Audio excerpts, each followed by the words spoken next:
Hello, everybody. This is a special high holiday edition of Essential Questions.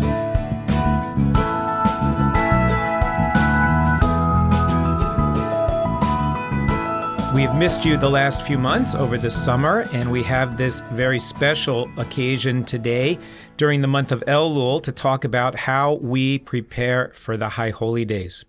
In ancient times, on the first day of Elul, the high priest would retire to a secluded area in order to begin preparations for the celebration of the Day of Atonement, Yom Kippur. The high priest would prepare himself and purify himself and do all of the spiritual preparations necessary so that he could enter into the Holy of Holies on the holiest day of the year, not simply to atone for himself and for all of the deeds for which he needed to ask forgiveness, but also for his family and the community and the entirety of the people of Israel. So those who lead Jewish communities also use the month of Elul for similar kinds of preparations. We use this time not only to prepare for leading the High Holy Day worship for our congregations and community, but also to do our own spiritual preparations for the atonement and the repentance we need to do so that we can have our own sense of pure hearts and spirits as we enter into the holy period of the new year and the entirety of the new year as it begins. And so there's sort of this mixed kind of a role that we as members of the clergy play in approaching the High Holy Days, where part of it is personal and part of it is professional. And the melding of those two things makes it a lot of fun and often challenging. People sometimes will ask, so how are those high holiday preparations going? And I don't know if they're talking about how I'm dealing with my marriage or my relationship with my children or my mother, or whether they're asking about high holiday sermon preparation or getting the services together. And the fact is, it's always a little bit of both. And so today we are blessed to have a conversation about how do you prepare for the high holidays with two of the members of our wonderful clergy team. First, we have Cantor Lori Brock. Cantor Brock has been a member of Temple Beth El's congregation since 1991, but joined the professional team in 1997 as cantorial soloist. She earned her certification from the Hebrew Union College as a cantor in 2016. She has had a remarkable career developing all kinds of innovative projects and initiatives to enhance the spiritual life and the ritual life of Temple Beth El over so many, many years.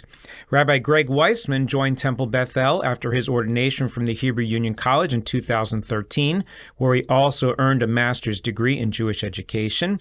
An educator at heart with a tremendous passion for social justice work, he has done so much in our congregation to advance our community service and social justice initiatives, helping our congregation build a more diverse and inclusive community. It is so much fun to have you all here with Essential Questions.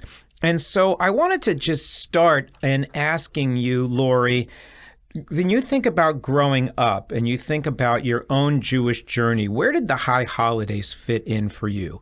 When you look back, were there special traditions around the high holidays that you remember from growing up or in your own evolution as a Jew? Where did that sort of fit in with your growth and your evolution as a person?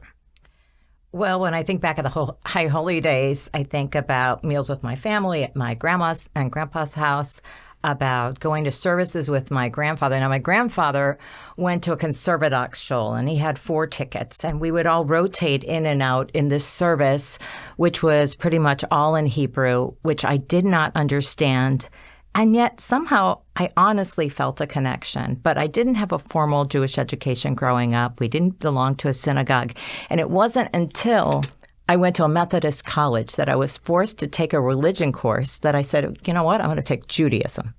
That's when I really started to understand why I felt so attracted to our faith. And I used to go down the street to this lady, Mrs. Citro. She lived 2 doors down, and she was much more observant than my family, and she would prepare for the holy days and for Shabbat, and I would sit at her kitchen table that we covered with like this ugly plastic tablecloth, because she always did that for when it was Shabbat or the holy days. And she would teach me about the traditions of our faith. And I just always had Jewish friends. I always felt connected, but yet I always felt disconnected until I really started to study later. And so growing up, the holy days were really more meals and just being with my family. How about for you, Greg? What was it like for the high holidays? Where did that fit in with your upbringing? I mean, I remember going to synagogue with my family. We would start when I was younger going to the children's service and then made our way into the family service. And I'll never forget the first time we went to the adult service. I think I was 12 or 13. And my younger sibling stayed home with a babysitter, but my parents took me. We got there early. We sat like in the fifth row of the congregation. And it was really an exciting moment for me. I should also mention we had just adopted a puppy. And my dad had put together the cage and he did it upside down. And so the puppy was climbing out of the top of the cage and running around the house. And the babysitter kept calling, paging my dad, because he's a doctor, he had a pager, kept paging him in the middle of the service. We're in the fifth row of the congregation, and every 3 minutes he's leaving until we figured out what was going on. But those memories, as silly as that one is, the holidays for us were always a chance to be at the synagogue, to be with family. Growing up in a community outside Chicago, not unlike Boca Raton, schools were closed, and you could definitely feel the energy of the holidays coming into every single part of life because we were off of school. We had the opportunity to do those kinds of things. And it was always a happy moment. I learned not that long ago when she passed away from my grandmother that my grandmother and my grandfather actually met on Rosh Hashanah. The service had ended, and he offered to walk her back to her house. Oh, that's so cute. I love that. For me, growing up, our family was not quite one of the founding families, one of the early families of a small Reform congregation. And we became members there when I was in kindergarten. Now it's a large synagogue, but growing up, that synagogue didn't have a building. So we met for a little while in an elementary school and then in a church and then later at the JCC. And then when they finally had a little bit of money together, they built a small building. But the building was never big enough to accommodate the congregation on the high holidays. So the high holidays were always at a high school auditorium. And I remember nothing really about going to children's services. I remember my parents kind of insisted that we go to the adult services even when we were children. And I remember sort of having this sort of weird paradox of being kind of interested in what was going on and liking the vibe of the melodies and following along in the book. And I liked that I could follow the Hebrew even though I didn't really know what it meant. And there were certain readings I remember that stuck with me. And also just zoning out and trying to count how many lights there were in the ceiling. But what would always happen, and I felt so bad for the rabbi of my congregation, because he used to give these very erudite sermons that I could not follow. I don't think anybody could really follow. But like he would stand there at the podium when he was about to start his sermon and the Exodus would begin. Like all of the young people would start parading out the back of the auditorium. And so I used to sit as a teenager with my friends in the back or outside. It was usually a beautiful fall day in Washington. And I remember we used to have this tradition where we would try to come up with the worst sin you could do short of murder, right? So the winning one year was, okay, if you come to the synagogue on Kol Nidre with a bacon cheeseburger, large fries, and a chocolate shake, and you sat on the bima and ate it using the Torah as a placemat. Like we figured that was the big winner one year. It's a little weird, right? But we had a great time. But I remember being excited about the holidays. We had to get dressed up. And then when I was in middle school and I stopped being a flute player and I became a French horn player, I got to be the shofar blower for our congregation. And the shofar was as big as me in high school. I had this big horn and I was a good French horn player, and that's actually a good embouchure to practice for the shofar. And I became a really good shofar sounder. And, you know, I always kind of wasn't sure what my place was in the synagogue, but being the shofar blower made me famous and cool. And it was a portal of entry to just sort of feeling like I really belonged in the sanctuary. And that really sort of catapulted me, I think, to sort of wanting to be not just a passive participant in high holiday worship, but to be a part of it, to be an active leader. And that kind of carried me from high school into college and well, I guess sitting here with you nice people. When you think, though, now in your adulthood, what are the things about the high holidays that you love the most? What do you most look forward to in the high holidays? I love the fall.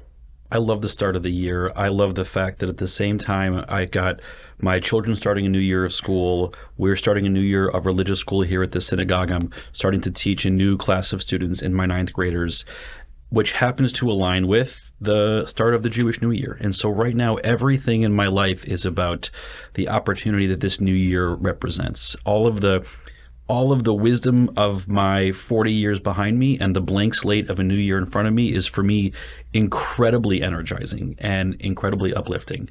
And so I think about what this year will bring for me. I get excited. And I love the fact that it doesn't feel like in January, when I'm in the middle of the goings out of my year, to say, well, now the new year has begun. Listen, we all love New Year's Eve in December 1st, December 31st in January. But there's something about the fall and the high holidays that just everything comes together at this time of the year for that purpose for me.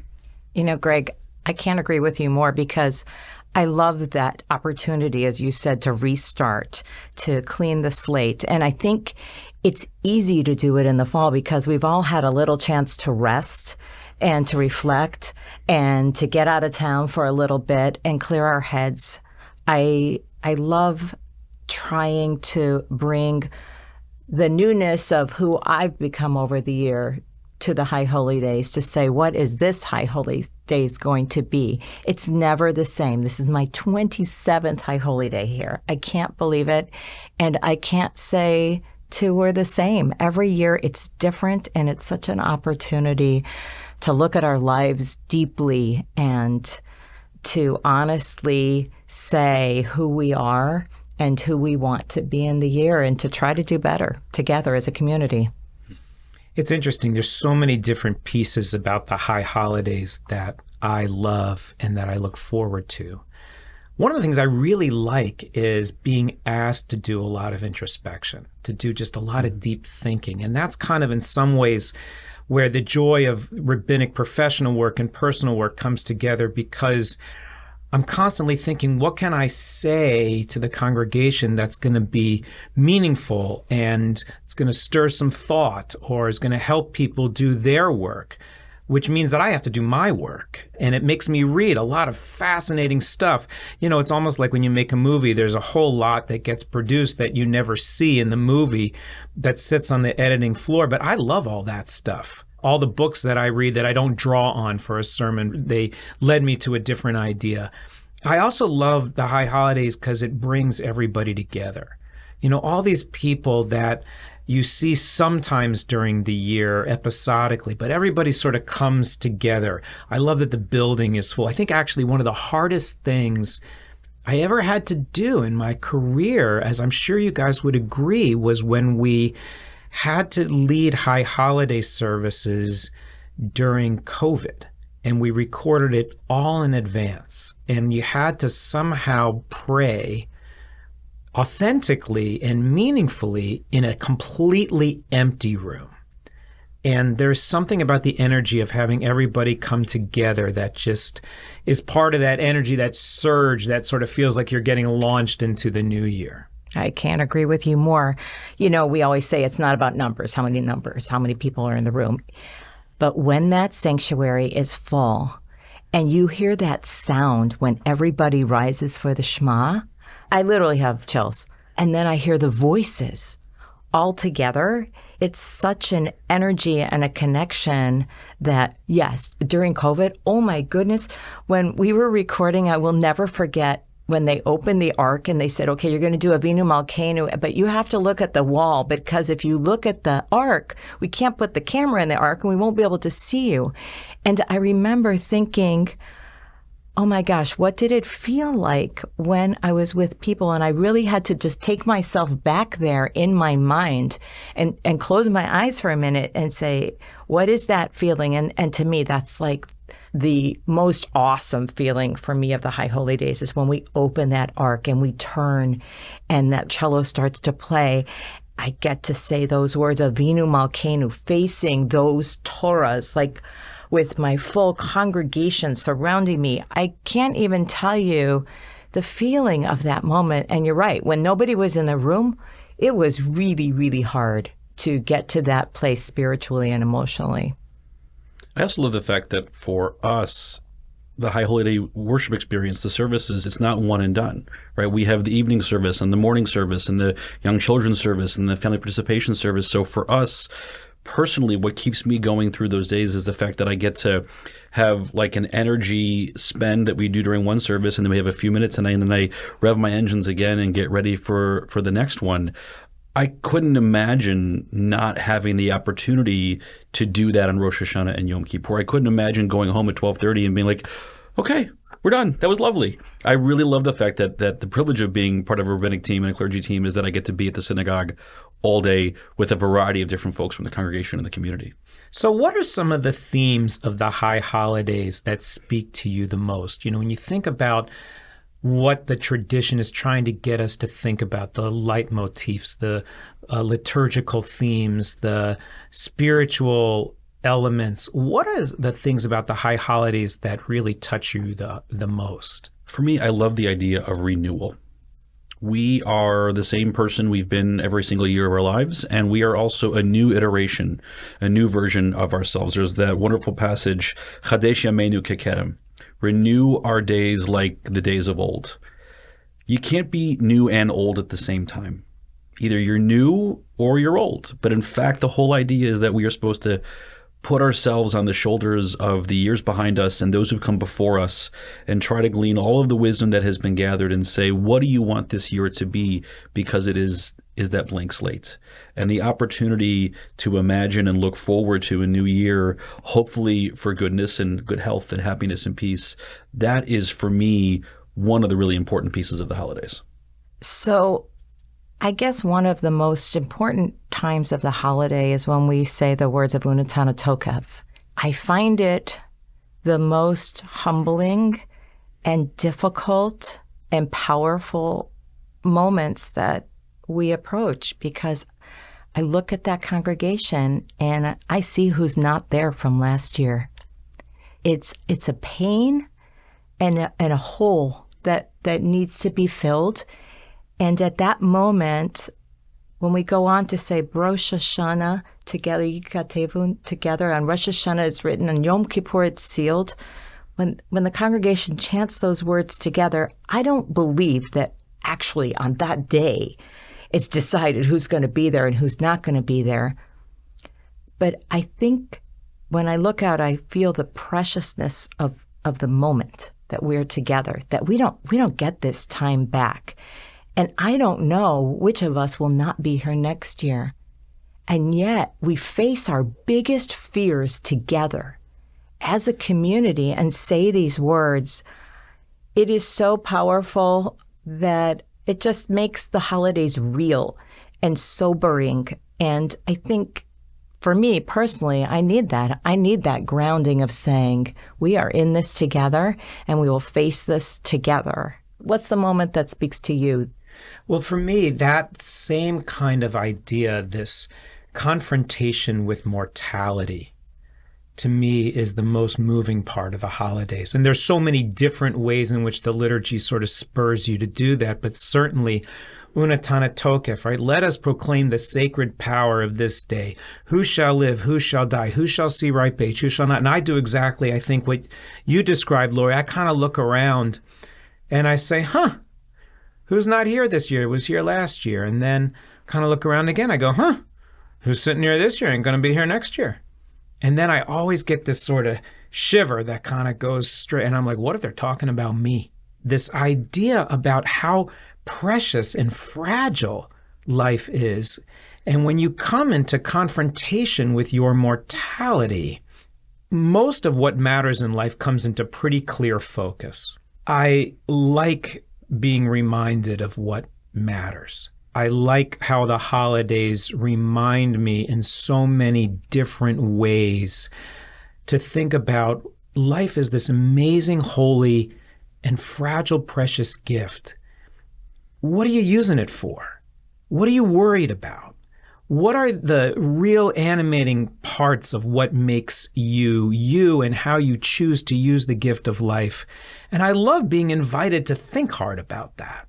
It's incredibly moving for me to be able to do that process individually and then invite the congregation to join that process with me while we do it together on the holidays. I'm always thinking about the idea that, the rabbi isn't, a priest who is leading worship in a way that is going to somehow be holier than what we are shlichei tzibur. We're just messengers of the community. We're just part of the community, guiding the community, one with the community in this collective process of thinking about what life is supposed to be.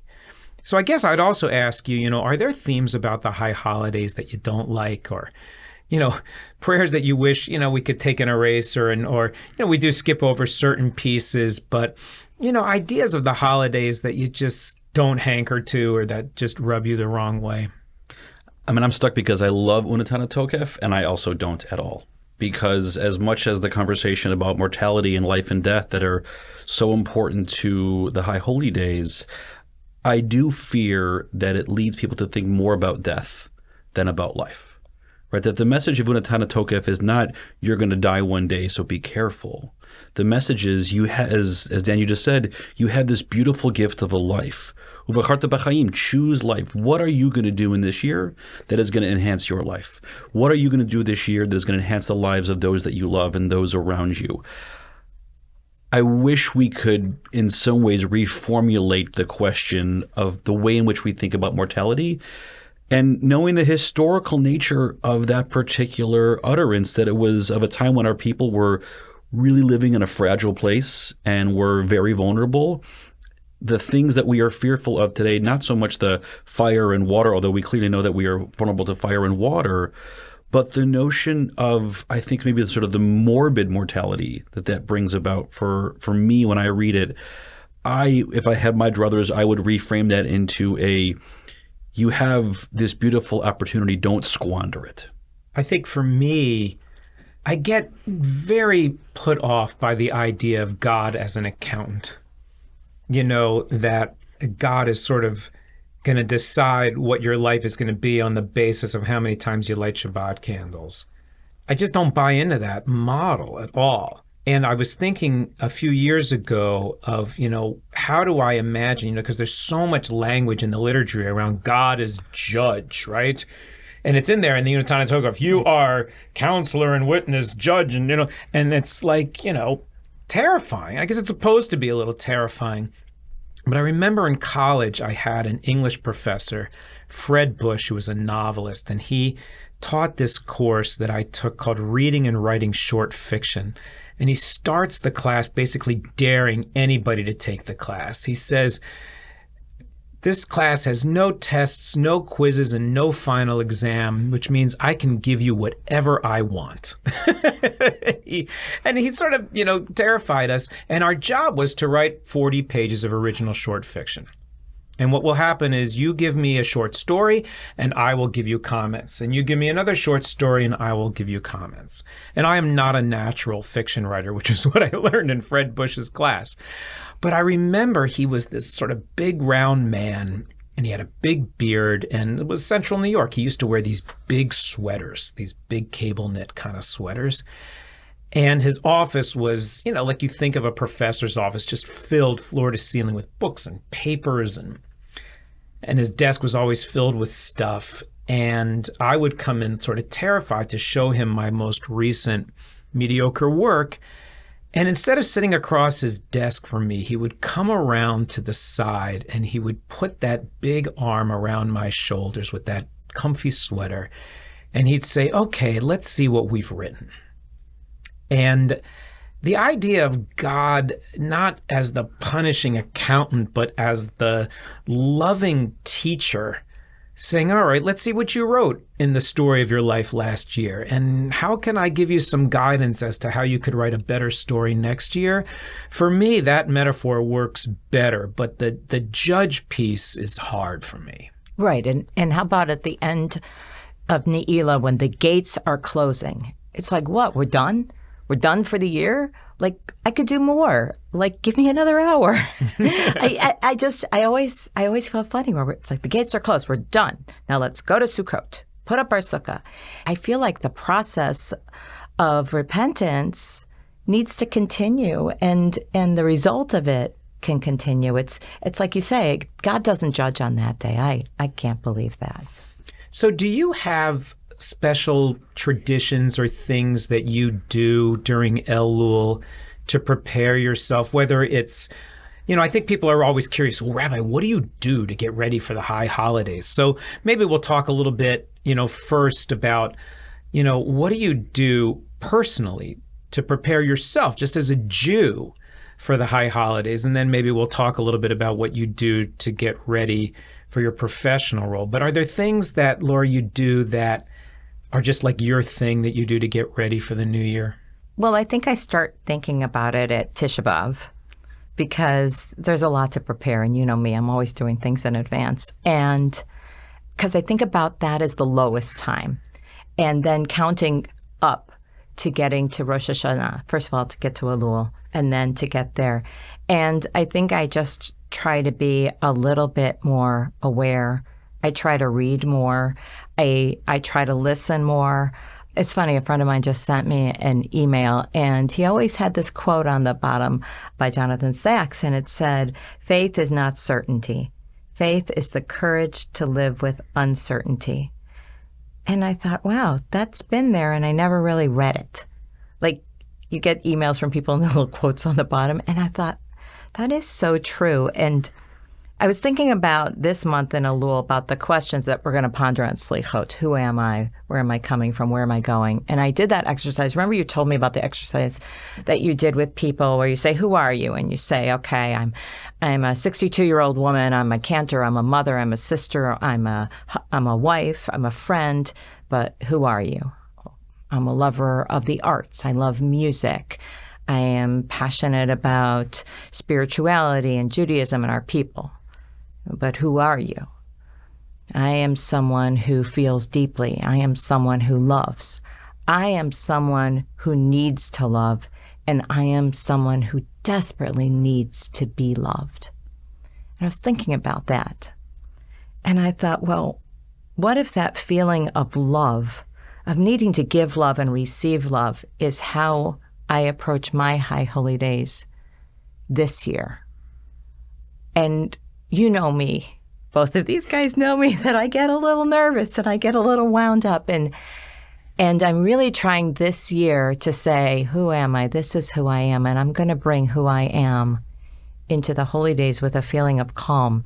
I think every year I try to find something that I can take myself into the holy days and be a good leader in a different way, judging by who I am that year.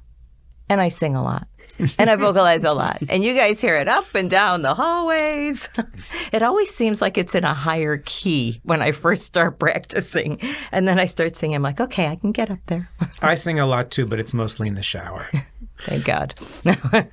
While we're enjoying Tisha B'Av, I'm often usually at summer camp. And being at Camp Holman is great for a lot of reasons. But one reason is because I get to be with colleagues beyond just the ones that I work with. And so while we're having lunch or dinner, there's usually a few times during my weeks where the conversation turns to, what are you thinking about this year? What are you going to be speaking about in your sermons? What are the themes that your congregation is wondering about? And so for me, the intensity of the work begins in those few weeks at camp. And then when I come home, it's like, okay, now it's time to really get going.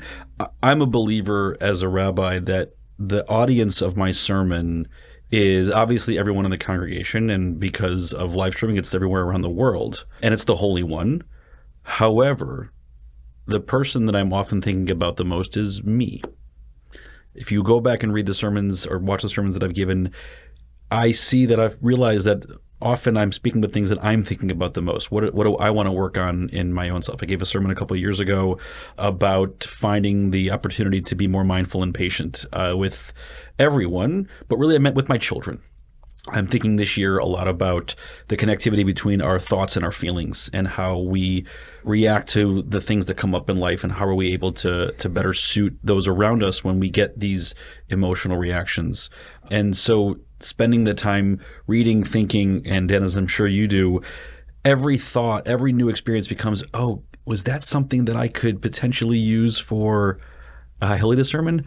A lot of them, as you said, end up on the cutting room floor. But there's a time during this year where, with all the newness I mentioned before, it's having an extra eye and ear out for that new idea that if I wasn't tuned into this time of the year, would probably pass by. But if I let it go, what a missed opportunity that was. Yeah, I have a few rituals that I do regularly every year. So one of the rituals that I do is I call all of my family and my friends and my colleagues. If I can do it in person, it's better, or on the phone, and I say, listen, if there's anything that I've done in the last year that's caused you pain or offense, I hope you'll forgive me, and I ask your forgiveness. And that's been a great ritual. Because sometimes, most of the time people are like, no, it's wonderful to hear from you. Thank you so much. And blah, blah, blah. We reciprocate. But occasionally someone says, well, Dan, actually, there's this thing I've never spoken with you about. But since you asked, this is this thing that has bothered me. One of the things happened, I had a thing with one of my sisters where she had done some things that were annoying to me. And I love my sisters, and siblings are the people you love that you're thrown together whether you would have chosen them or not, and I love them for their differences from me. But there was a thing with one of my sisters where I was upset about something, but I never said anything. And then I did this ritual, and I decided, you know what? I'm going to share this thing that's bothered me. And similarly with a friend who did something that let me down one time. At the same time, I was always very grateful when people would share with me things that I had inadvertently done to hurt them, because not only was I able to think about that and to apologize for that, to atone for that, but it just kept bringing those relationships closer. The other thing that I do every year before the high holidays is I sit and I watch Saving Private Ryan. And Lori and Greg are laughing here because they know that this is sort of my thing. But if you don't know the movie Saving Private Ryan by Steven Spielberg, it's the story of a platoon in World War II that is sent to go rescue a certain soldier who had lost all three of his brothers already in the war. And the decision was made on high that his mother should not have to risk losing her fourth son. And it's all about the rawness and the challenges of war and the value of human life and the sacrifices we make for each other and for the principles that we hold dear. And then I'm going to spoil the movie for everybody. If you've never seen Saving Private Ryan, you've had 20 years. It's on you now. But there's a scene at the end where they find Ryan, and he's unwilling to leave his platoon. And so the two platoons join forces for a penultimate battle. And at the end, the captain, who's played by Tom Hanks, is dying. And he pulls Ryan close and he says, "Earn this." And then the scene morphs into Private Ryan as an old man. I always get worked up when I do this. And he's standing at the cemetery in Normandy in front of the graves of all these people who gave him his life. And he pulls his wife close and he says, "Tell me I'm a good man. Tell me that I earned the sacrifice of all these people." And for me, I imagine what it would be to stand in front of all the people who sacrificed so that I get to live the life that I get to lead. And could I stand and look them in the eye and say, yes, I am using the gift that you gave me, that you sacrificed for, in a way that you'd be proud? And if I can't say that, then I know that I have work to do. And in many ways, I think that's exactly what the afternoon of Yom Kippur is designed to do, with the martyrology section where you go through and you learn about the martyrdom of Rabbi Akiva, or the martyrdom of the folks that went through the Crusades or the Inquisition or the pogroms or the Holocaust, or who sacrificed so that we could have a secure and safe state of Israel, or that came to America to secure this Jewish community in which we live. And I sort of ask myself, could I look them in the eye? And for me, that's a very important part of the way that I prepare. But, Lori, you talked about how you sing a lot. What does it take for a cantor to prepare for the High Holy Days? What is it? What do you have to do to prepare to lead the music and to lead the worship and to craft the services so that they'll be the most meaningful? Well, I think for me, I have to know my music and rehearse it so well with the other wonderful musicians I work with and choir and other cantors so that I'm not thinking about music when I'm on the bima, that I'm not thinking, how many measures is this before this? Or how am I going to hit the high note? That's done. Like that preparation time is done. I literally go through and practice how I'm going to hit each note of every single thing I sing with my musicians so that when I get up there to pray and to lead worship, I am not thinking about music. I am thinking truly about the text, trying to be in the moment, trying to connect with the Holy One and to bring others to connect with the Holy One. And that's when I love being a cantor, is that I can pray through music and I'm not really thinking about the music, that I'm truly connected to the text and the purpose of the moment. Is that hard to do, to sort of, on the one hand, there's so much technical work that goes into singing. There's so much, concentration that has to happen about just the physical musicality of rhythm and pitch and tone and all the things that go into it. Is it hard to sort of transcend that, to then be in that spiritual place? In the beginning, it's hard, but that's the blessing of doing this for years and years and years, that it's like in your body. And it's so freeing that when you really know the music and you really know the text and you can get up there and pray and worship and not be worrying about those things. But I think that takes many, many, many years. And it's the joy of what I do.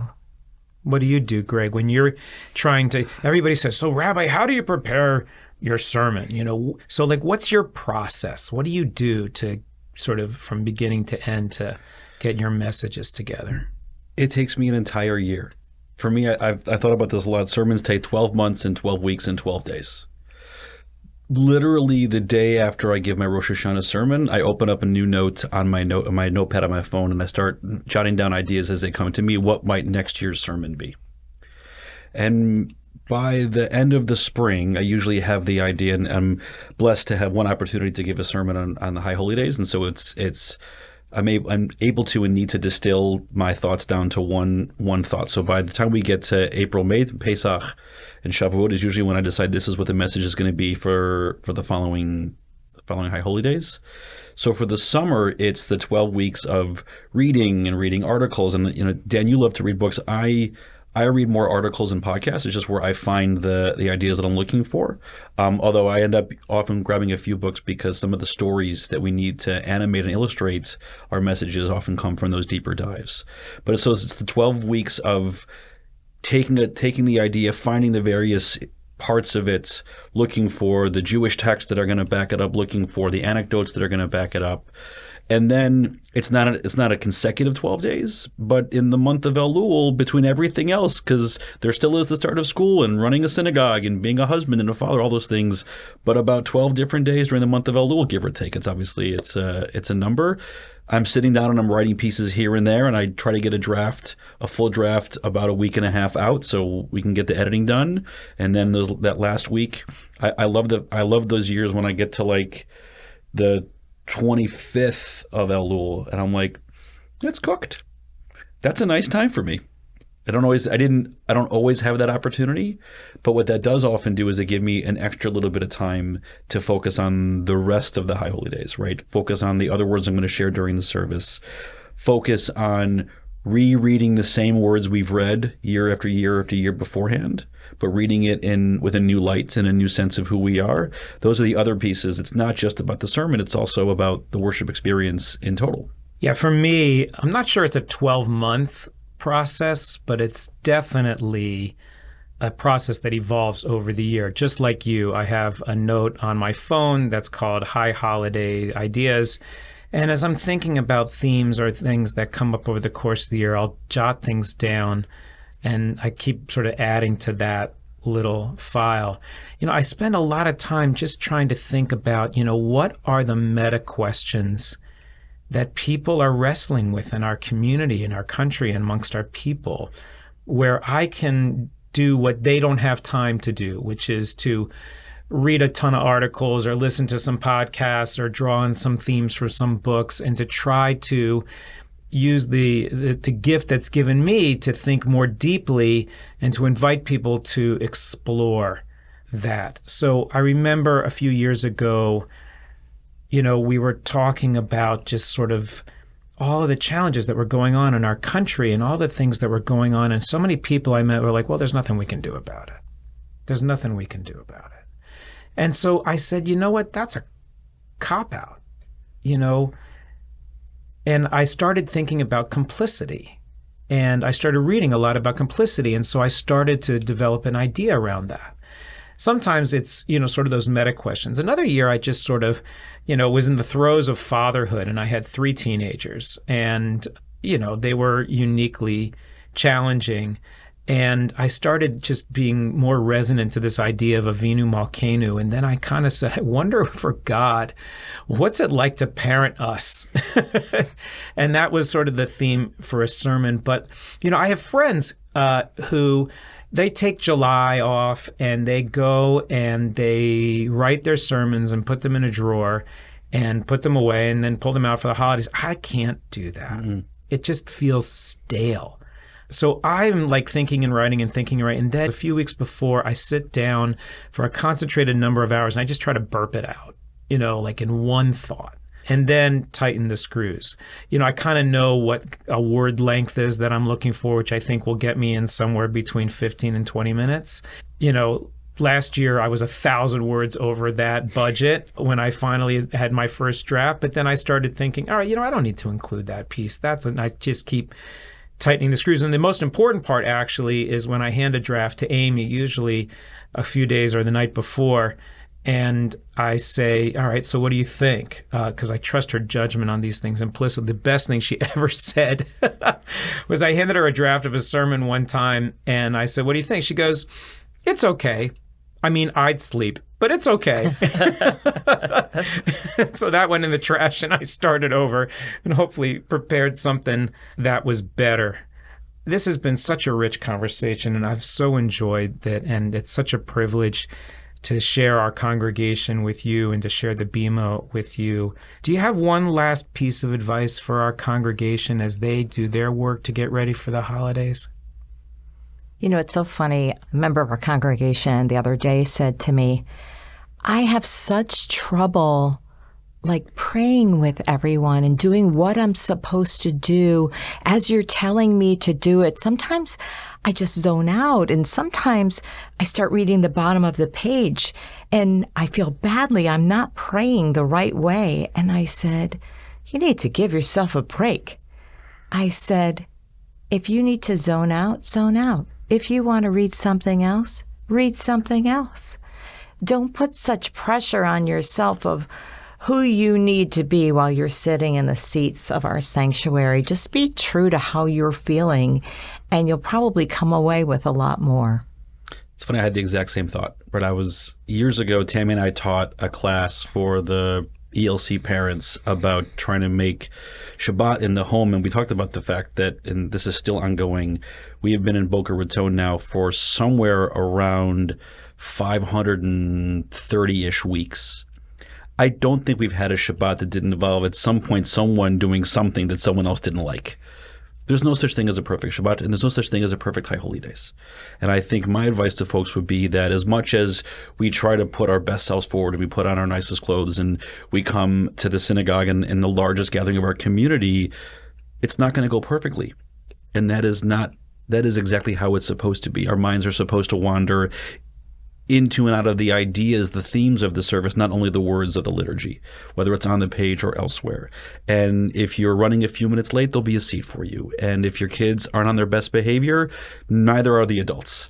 And this is not about the fact that on this day all is said and done. It's that this is another opportunity to look at how can I be in the process of improving, not how can I be improved this year. For me, I would just encourage everybody during the month of Elul or during the holidays, take out a piece of paper and just make a list of all the things for which you're grateful.